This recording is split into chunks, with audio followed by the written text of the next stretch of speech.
So during a class discussion, my students begin to ask me, well, why is it so important to care about the environment anyway? I tell them it is important so that we don't end up going extinct right with the place that we borrow a home or food from.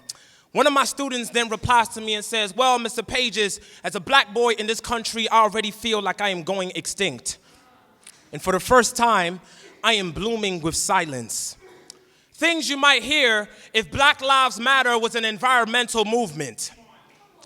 When you hear that tigers are endangered due to climate change, loss of habitat, human-wildlife conflict, and hunters, you do not hear the World Wildlife Fund say, but hey, what about the rest of the animals? I mean, they're all also violent. Look at all of this tiger-on-tiger crime they're committing anyway. When you hear of the rafflesia flower or the Venus flytrap under the threat of deforestation or global warming, you do not see an advocacy for roses to no longer be used for Valentine's Day, hashtag all flowers matter. You do not hear giant pandas being told, hey, maybe if you weren't from China and didn't have biracial fur like the rest of the regular bears, then there might still be more of you alive.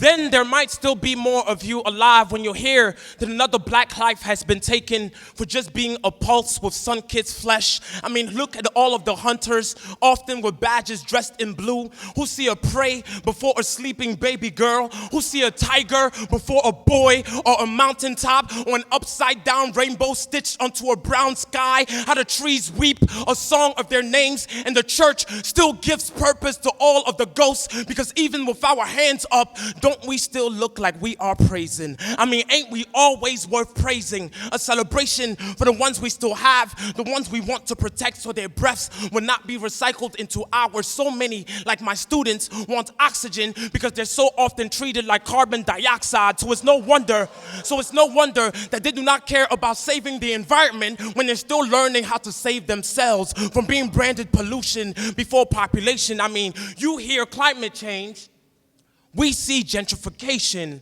how easily a zip code can become a skeleton key. I mean, you hear deforestation, and we see all of the books grazed under school policies because they don't want you to know of your history with trees. Because if a black body falls and everyone is around to hear it, this world has a tendency to mute responsibility into a cold, dead whisper. I mean, you hear global warming, we say our streets have been on fire. So I tell my students, you are not extinction. You're an echo of brilliance so coarse that a thick forest will grow in your name. You've got a light so loud that it could photosynthesize any heart, and even if you fall and everyone is around to hear it, you will still be thunder. You will still be a hallelujah, hallelujah, hallelujah, and praise all of your breaths that are still here blooming.